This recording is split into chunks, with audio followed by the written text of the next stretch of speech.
Okay, so in this video, we're going to look at 4 ways to fix your faulty swing plane. So why 4 ways? Well, fixing your swing plane is difficult, so I want to give you as many options to try and get that club coming on a good line coming into the downswing. So really, we're working on our swing plane to improve our club path. I imagine the majority of people that are watching this video are going to be creating a move where you're coming over the top. You're creating that out to in path, so you're coming across the ball, the face of path's going to be open, and that's where we're hitting that slice. So really we're working on the swing plane to try and get the approach of this club coming much more from in to out.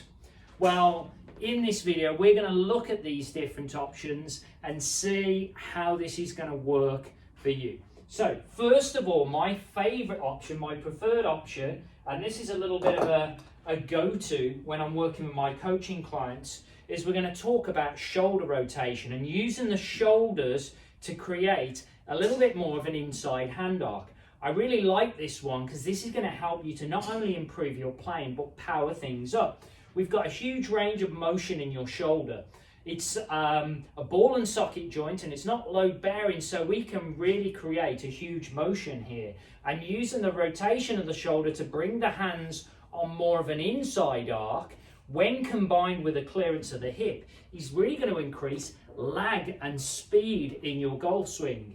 Also, if you've got a hand arc that pushes forwards because your shoulders throw the club this way, then you're going to hit a lot of shots from the heel of the club. But by creating more of a motion here, almost like a looping motion of the shoulder to pull the hands inside, then that's going to create more of an inside hand arc, and it's going to move your strike pattern more towards the center of the club. So this can work really nicely, and when we exaggerate this move, so I'm going to do a nice slow swing with this so we can see this, we can really manipulate that club delivery coming into the ball and get a heavy sort of into out path with that one.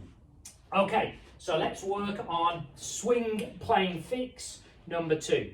So swing plane fix number 2 is the angles that we're creating with the wrists. Again, we've got a huge range of motion here. We can really drop that club back behind the body by changing the angles within the wrists. And again, this is going to help us to create a lot of lag.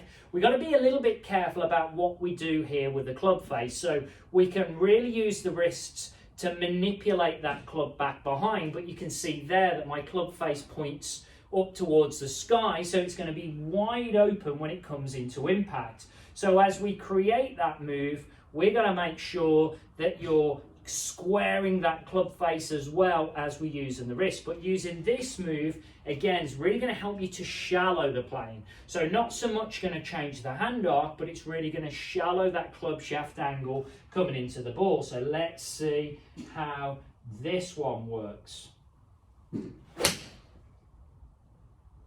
So for me, that feels quite loopy with the move, and it really gets that club coming from the inside. That combined with this one is really going to change your path coming into impact. Okay, so swing plane fix number 3. This is my least favorite method, but in some scenarios, this may be quite helpful. A lot of golfers with an over-the-top move are going to have a high right shoulder. So this right shoulder is going to go forwards, and that's throwing the club offline. They're actually losing their posture angles, creating a poor posture angle, and that's getting the club steep. Now, if moving the shoulder this way creates an over-the-top move, if we move the shoulder this way, you can see how the club kind of drops behind and creates more of an inside move. And we don't really want to be losing posture angles, but if you're losing posture angles this way, then the feeling of doing the reverse, almost going this way, might actually get the club coming on a better line and put you in a better posture angle coming into impact. So I'm not going to demonstrate this one because I don't think it's the best move to create, but certainly if you're very prone to going this way, feeling like the shoulder works more this way can definitely help you get the club coming from the inside. Okay, swing plane fix number 4. So swing plane fix number 4, this is can be really effective, but I think it's one of the more difficult ways to go about it is separation.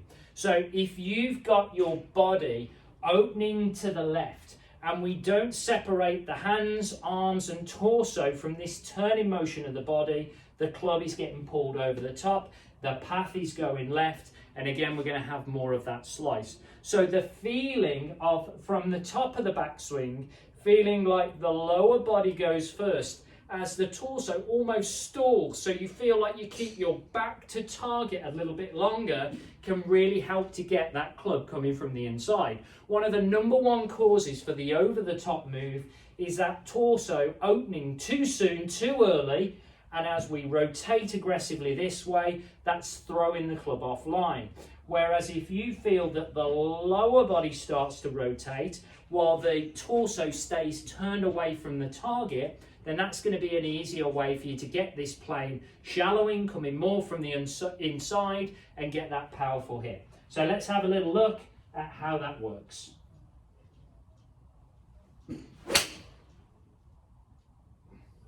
So there's no doubt that that club came from the inside for me, and it felt like I got a little bit more whip coming into the downswing as well.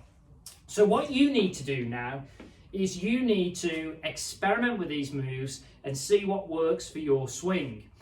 Try these different methods, see, does it need to be a couple of these methods combined to get that better playing, or is there one method that works so much better than the others and that kind of simplifies things? But what you really need to do is you need to assess it. You need to video your swing and see what's happening with that plane and what's happening with that club. And when you start to implement whichever of these techniques works for you, you're going to get the club coming on so much more of a better line, and you're going to hit the ball better than ever.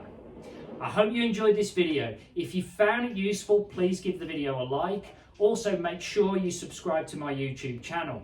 If you'd like a free guide on how to transform your golf swing, then click the link below this video to join my mailing list, and I'll send that through for you. Thank you for taking the time to watch it.